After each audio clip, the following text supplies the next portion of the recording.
دوسرے پوائنٹ پر ہم آتے ہیں، ہماری ذمہ داری کیا ہے؟ ہماری ذمہ داری، ہمارے نوجوانوں کی ذمہ داری کیا ہے؟ سب سے پہلی ذمہ داری یہ ہے میرے نوجوان ساتھی کہ آپ علم حاصل کرو، آپ علم حاصل کرو۔ اور علم حاصل کرنے کا مطلب یہ نہیں، ضروری نہیں کہ آپ مدرسے میں پڑھو، آپ عالم بنو تبھی آپ علم حاصل کریں گے۔ آپ اسکول میں پڑھ کر کے، کالج میں پڑھ کر کے بھی آپ شریعت کا جو بیسک علم ہے، شریعت کی جو بیسک نالج ہے، وہ آپ کو حاصل کر سکتے ہیں اور کرنا چاہیے۔ اللہ کے پیارے نبی کے صحابی حضرت حذیفہ ابن یمان فرماتے ہیں کہ سارے صحابہ اللہ کے رسول سے اچھی باتیں پوچھا کرتے تھے اور میں اللہ کے نبی سے بری باتیں پوچھا کرتا تھا۔ میں یہ پوچھتا تھا کہ اللہ کے نبی آپ کے دور کے بعد برا کیا ہوگا؟ میں کیوں پوچھتا تھا؟ میں اس لیے پوچھتا تھا تاکہ جب برا دور آئے تو میں برائی سے بچ سکوں۔ تو میرے بھائیوں، آپ کو برائی کا علم ہونا چاہیے، آپ کو فتنوں کا علم ہونا چاہیے، آپ کو پتہ ہونا چاہیے کہ صحیح کیا ہے، غلط کیا ہے۔ آپ پہلا کام یہ کریں، علم حاصل کریں اور اپنی عورتوں کو بھی علم دین سکھائیں۔ سیمانچل میں ہزاروں مسجدیں ایسی ہیں جہاں مردوں کے لیے جمعہ کا انتظام ہے، عورتوں کے لیے انتظام نہیں ہے۔ میں آپ سے پوچھتا ہوں، آپ کی مسلکی غیرت اور منہجی غیرت کو میں جھجھوڑتا ہوں اور میں آپ سے پوچھتا ہوں، آپ کی بہن بیٹیوں نے کیا قصور کیا ہے میرے بھائی؟ کیوں انتظام نہیں کرتے اپنی بہن بیٹیوں کے لیے مسجد میں؟ کیا آپ کی عورتوں کو دین سیکھنے کا حق نہیں ہے؟ سال میں یہ جو جلسہ ہوتا ہے، اس جلسے میں بہت کچھ ہوتا ہے، میں اس ٹاپک پر نہیں بولوں گا، لیکن آپ اگر جمعہ کی نماز میں اگر مسجد میں عورتوں کا انتظام کریں گے، سال میں 52 جمعہ کے خطبے ہوں گے، آپ کے گھر کی عورتیں جب جمعہ کا خطبہ سنیں گی، ہر ہفتہ وہ دین کی باتیں سنیں گی، آپ کے گھر میں دین آئے گا، آپ کی عورتیں دین سیکھیں گی، آپ کے گھر کا ماحول بدلے گا۔ میرے بھائیوں، خود بھی علم دین حاصل کرو اور اپنے گھر کی عورتوں کو بھی علم دین سکھاؤ۔ اللہ قرآن میں کہتا ہے وَاذْكُرْنَ مَا يُتْلَىٰ فِي بُيُوتِكُنَّ مِنْ آيَاتِ اللَّهِ وَالْحِكْمَةِ۔ اے نبی کے گھر کی عورتوں، تمہارے گھروں میں جو قرآن پڑھا جاتا ہے، جو حدیث پڑھی جاتی ہے، اس قرآن کو یاد کرو، اس حدیث کو یاد کرو۔ پتہ یہ چلا مسلمان کے گھر میں قرآن کا درس ہونا چاہیے، مسلمان کے گھر میں حدیث کا درس ہونا چاہیے۔ آپ کے علاقے میں بنات کے سینکڑوں ادارے ہیں، لڑکیاں بنات سے تعلیم حاصل کرتی ہیں، عالمہ بنتی ہیں، فاضلہ بنتی ہیں۔ میں پوچھتا ہوں کیوں بناتے ہو اپنی بیٹیوں کو؟ صرف اس لیے تاکہ ان کی اچھی جگہ شادی ہو جائے؟ نہیں، اگر لڑکیوں نے عالمہ کا کورس کیا ہے، اس کورس کا فائدہ ہونا چاہیے۔ آپ اپنے گاؤں کی، اپنے علاقے کی عالمہ لڑکیوں سے گھر گھر دروس دلوائیے، گھر گھر عورتوں میں تقریریں کروائیے، گھر گھر عورتوں میں مسئلے مسائل کی جانکاری پھیلائیے۔ اس سے آپ کے اندر علم دین آئے گا اور گھروں کا ماحول بدلے گا۔ اور اس دور میں دوسری ہماری بڑی ذمہ داری یہ ہے میرے بھائی کہ ہم نوجوان اس فتنے کے دور میں جہاں تک ممکن ہو برائی سے اپنے دامن کو بچائیں اور نیکی کے کام میں ہم جو کام کر سکتے ہو وہ کریں۔ ہماری ذات کے ذریعے سماج کو جو فائدہ ہو سکتا ہے پہنچائیں۔ ہم پیسے والے ہیں، مال سے فائدہ پہنچائیں۔ اگر ہم پڑھے لکھے ہیں، ایجوکیشن سے فائدہ اٹھائیں۔ سماج میں ہمارا رتبہ اور اسٹیٹس ہے، ہم اپنے اسٹیٹس سے سماج کو فائدہ پہنچائیں۔ ہم سماج کے لیے کچھ بہتر کریں، کچھ اچھا کریں۔ اللہ کے پیارے نبی فرماتے ہیں خیر الناس انفعهم للناس، سب سے بہترین انسان وہ ہے جو لوگوں کو اپنی ذات سے فائدہ پہنچائے۔ اور اللہ کے پیارے نبی فرماتے ہیں کہ ایک زمانہ ایسا آنے والا ہے القائم علی دینہ کالقابض علی الجمر، کہ دین پر قائم رہنے والا اور دین پر چلنے والا ایسا ہو جائے گا جیسے اپنے ہاتھ میں انگارہ لینے والا ہے۔ میرے نوجوان ساتھیوں، میں جانتا ہوں اس دور میں ایک نوجوان جب دین پر چلتا ہے، جب شریعت پر چلتا ہے، جب اپنے چہرے کو سنت کے مطابق کرتا ہے، جب بے حیائی سے اپنے آپ کو بچاتا ہے، اسے بڑے چیلنج کا سامنا کرنا پڑتا ہے۔ اسے دنیا والے بہت برا بھلا بھی کہتے ہیں۔ میں کہتا ہوں زمانے کی گالیاں سن لینا، ماں باپ کی مخالفت سہ لینا، گاؤں والوں کی مخالفت سہ لینا، مگر دین پر قائم رہنا، اسلام پر قائم رہنا۔ اللہ کے پیارے نبی فرماتے ہیں بدا الاسلام غریبا وسیعود کما بدا غریبا۔ اسلام جب شروع ہوا تھا اجنبی تھا اور اسلام آگے چل کر کے پھر اجنبی ہو جائے گا۔ فطوبی للغرباء، تو اے دین پر عمل کرنے والوں، تم اجنبی بن جانا، دنیا کی نظروں میں اجنبی بن جانا، تم کو جنت کی خوشخبری سناتا ہوں۔ اسی طریقے سے ایک اور ذمہ داری ہے میرے بھائی، سوشل میڈیا کا آپ استعمال کرتے ہیں، آپ کبھی غور کیجئے آپ نے آخری ٹائم قرآن کو کب ہاتھ لگایا؟ ہر آدمی اپنے دل پر ہاتھ رکھ کے بتائے آخری بار آپ نے قرآن کب پڑھا؟ مجھے یقین ہے ایک بڑی تعداد میں ایسے لوگوں کو جنہوں نے آخری بار رمضان میں قرآن کو چھوا تھا، اس کے بعد قرآن کو چھونے کی نوبت نہیں۔ میرے بھائیوں ہماری زندگی کا ایک ایک منٹ بڑا قیمتی ہے، اللہ کو ایک ایک منٹ کا حساب دینا پڑے گا. کل قیامت میں اللہ پوچھے گا میرے بندے ہم نے تجھ کو 50 سال 60 سال کی عمر دی تھی، تو نے کہاں گزارا؟ پتہ یہ چلے گا 60 سال میں ہم نے 30 سال موبائل پر اور سوشل میڈیا پر برباد کر دیا. میرے بھائیوں یہ فیس بک کی دنیا، یہ واٹس ایپ کی دنیا، یہ سوشل میڈیا کی دنیا، یہ جنت آپ کو نہیں دلائے گی، یہ آخرت میں کامیابی نہیں دلائے گی. آخرت میں آپ کے نیک اعمال آپ کو کامیابی دلائے گی. اللہ کے نبی فرماتے ہیں اغتنم خمسا قبل خمس، 5 چیزوں کی قدر کرو 5 چیزوں کے آنے سے پہلے. شبابک قبل حرمک، اپنی جوانی کی قدر کرو بڑھاپے کے آنے سے پہلے. وصحتک قبل سقمک، اپنی تندرستی کی قدر کرو بیمار ہونے کے پہلے. وغناک قبل فقرک، اپنی دولت کی قدر کرو غریب ہونے کے پہلے. وفراغک قبل شغلک، اپنے ٹائم کی قدر کرو بزی ہونے سے پہلے.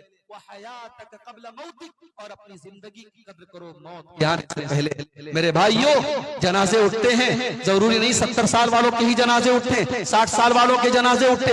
ہم نے 20-20 سال کے نوجوانوں کے جنازے دیکھے ہیں. اور اب تو ابھی بنارس میں ایک ایسی بیماری چلی ہے، ہر گھر میں کوئی نہ کوئی بیمار ہے. لوگوں کو ایسا بخار ہے، لوگوں کے جوڑ جوڑ میں درد ہے، اور کئی لوگ اس بخار اور اس بیماری میں اللہ کو پیارے ہو گئے. بیماریاں پوچھ کے نہیں آتی، کورونا پوچھ کے نہیں آیا تھا. ہم نے کورونا کا مشکل دور بھی دیکھا ہے میرے بھائیوں. اس لیے میرے نوجوان ساتھیوں اپنی زندگی کے ایک منٹ کو اللہ کو راضی کرنے میں گزارو. اور ایک بہت بڑی ذمہ داری ہماری یہ بھی ہے کہ ہم علماء سے اپنا تعلق مضبوط کریں، علماء حق سے جڑیں. ابھی دنیا میں کوئی مسئلہ ہو رہا ہے، ہم سوشل میڈیا میں اور فیس بک پر پھیلی ہوئی خبر کی بنیاد پر کوئی سٹینڈ نہ لیں. ہم یہ دیکھیں ہمارے علماء کا سٹینڈ کیا ہے. ہمارے علماء ہم سے زیادہ حالات کو جانتے ہیں. علماء حق جو ہیں، جو قرآن و سنت پر چلنے والے علماء ہیں، ان کا سٹینڈ کیا ہے. جذبات کی آندھی میں مت بہنا میرے بھائیوں. کبھی کبھی ایسا ہوتا ہے کہ ہمیں نظر کچھ اور آتا ہے اور حقیقت میں کچھ اور ہوتا ہے. ہم کسی بھی معاملے میں اپنا سٹینڈ بنانے سے پہلے اپنے علماء کی رہنمائی حاصل کریں. اللہ کے پیارے نبی فرماتے ہیں قیامت تک ہر دور میں اللہ ایسے علماء کو پیدا کرے گا جو حق کو اور باطل کو الگ کرتے رہیں گے، باطل کو مٹاتے رہیں گے، حق کو پھیلاتے رہیں گے. آج بھی وہ علماء موجود ہیں اور قیامت کی صبح تک موجود رہیں گے. اپنے علماء کی عزت کرو، اپنے علماء کا احترام کرو، اپنے علماء سے اپنے تعلق کو جوڑو.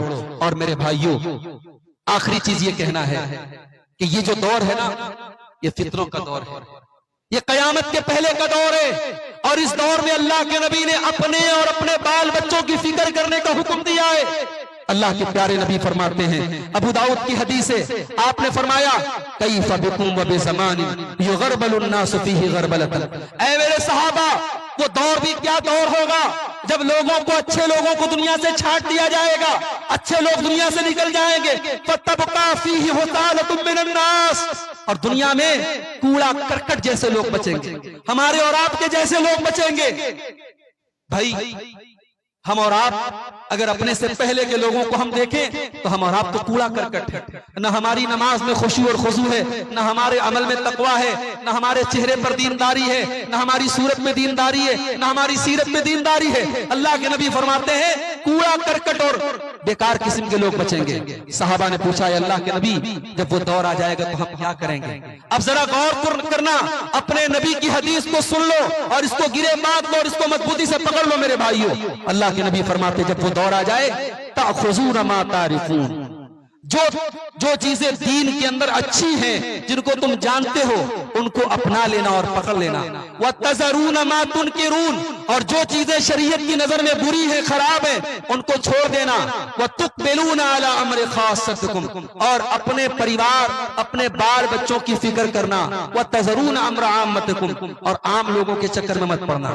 دنیا کہاں جا رہی ہے اس کا ہم سے حساب بات میں ہوگا. پہلے ہمارے بچے کہاں جا رہے ہیں، ہماری بیوی کہاں جا رہی ہے، ہمارا پریوار کہاں جا رہا ہے، اس کا حساب پہلے ہوگا. تو میرے بھائیوں پہلے اپنے اور اپنے پریوار کی فکر کرو. اللہ کے پیارے نبی سب سے پہلے اپنے پریوار کو دین کی دعوت دی تھی. آپ کے اوپر سب سے پہلے ایمان لانے والی آپ کی بیوی حضرت خدیجہ تھی. تو پہلے اپنے پریوار کی فکر کرو اور دعا کرتے رہو اللہ سے. یہ فتنوں کا دور ہے میرے بھائی، طرح طرح کے فتنے پیدا ہوں گے، اور ہمارے دلوں کا ریموٹ کنٹرول اللہ کے ہاتھ میں ہے، ہمارے دلوں کا مالک اللہ ہے۔ اس اللہ سے دعا کرتے رہو، یا مقلب القلوب ثبت قلبی علی دینک، اے دلوں کے پھیرنے والے میرے دل کو اپنے دین پر جما دے، میرے دل میں اپنے دین کی محبت پیدا فرما دے۔ اس اللہ سے دعا کرتے رہو۔ ایک دعا سنا کر کے بات ختم کرتا ہوں۔ اللہ کے پیارے نبی فرماتے ہیں، اللہم انی اسألک فعل الخیرات وترک المنکرات وحب المساکین، اے اللہ میں تجھ سے سوال کرتا ہوں نیکی کے کام کرنے کا، برائی کے کام چھوڑنے کا، اور غریبوں سے محبت کرنے کا۔ وَإِذَا أَرَدْتَ بِعِبَادِكَ فِتْنَةً فَاقْبِضْنِي إِلَيْكَ غَيْرَ مَفْتُونٍ، اور اے اللہ جب تو اپنے پاس مجھے بلانا تو اس حال میں بلانا کہ میں کسی فتنے کا شکار نہ ہو جاؤں۔ فتنوں سے بچنے کی دعا کیا کرتے تھے اللہ کے نبی۔ میرے بھائی یہ میں نے دعا پڑھ دی ہے، اگر آپ کو دعا یاد نہ ہو آپ اپنی زبان میں اپنے الفاظ میں بھی اللہ سے دعا کر سکتے ہیں کہ اے اللہ مجھے اور میرے پریوار کو زمانے کے فتنوں سے بچا۔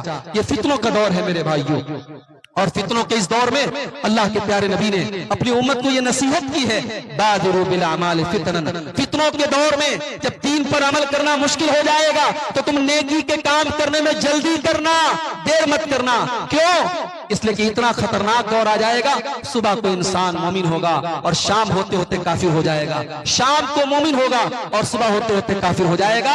یبیع دینہ بعرض من الدنیا، دنیا کے چند ٹکوں کے بدلے انسان اپنے دین کا سودا کر لے گا۔ یہ نبی کا دور نہیں ہے میرے بھائی، یہ صحابہ کا دور نہیں ہے، یہ تقویٰ کا دور نہیں ہے، یہ فتنوں کا دور ہے، یہ قیامت کے پہلے کا دور ہے۔ اس دور میں اپنے ایمان کی جتنی فکر کر سکتے ہو کرو۔ اللہ سے دعا ہے رب العالمین ہمیں اور آپ کو، اپنے آپ کو اور اپنے بال بچوں کو فتنوں سے بچانے کی توفیق عطا فرمائے۔ اللہ ہمیں اپنے علماء سے جڑنے کی توفیق عطا فرمائے۔ اللہ ہمیں زمانے کی برائیوں اور فتنوں سے بچائے۔ رب العالمین ہمارے نوجوانوں کو اپنی ذمہ داری کو سمجھنے کی توفیق عطا فرمائے۔ آج کا یہ پروگرام جن بھائیوں نے منعقد کیا ہے، جن کی محنت اور کوششوں سے اور جن کے تعاون سے آج کا یہ پروگرام ہوا ہے، اللہ ان نوجوانوں کو جزائے خیر عطا فرمائے۔ جس عیدگاہ کے لیے آج کا یہ پروگرام ہوا ہے، اللہ تعالیٰ اس عیدگاہ کے کام کو جلد سے جلد ہم سب کو مکمل کرنے کی توفیق عطا فرمائے۔ ہمارے جن بھائیوں نے، جن ماں بہنوں نے عیدگاہ کے اس معاملے میں حصہ لیا ہے، چندہ دیا ہے، دان دیا ہے، اللہ ان کے چندے کو، ان کے دان کو قبول کرے، اور جنہوں نے ابھی تک حصہ نہیں لیا ہے میری ان سے گزارش ہے کہ یہ نیکی کا کام ہے، جب تک یہ عیدگاہ رہے گی اور ہر سال یہاں عید کی نماز اور عید الاضحیٰ کی نماز ہوتی رہے گی، آپ کو اس کا ثواب ملتا رہے گا۔ یہ ایک صدقہ جاریہ ہے میرے بھائیوں، اس نیکی کے کام میں آپ حصہ لیں، اللہ آپ کو زیادہ سے زیادہ اس کام میں حصہ لینے کی توفیق عطا فرمائے۔ آمین وآخر دعوانا الحمدللہ رب العالمین، والسلام علیکم ورحمۃ اللہ وبرکاتہ۔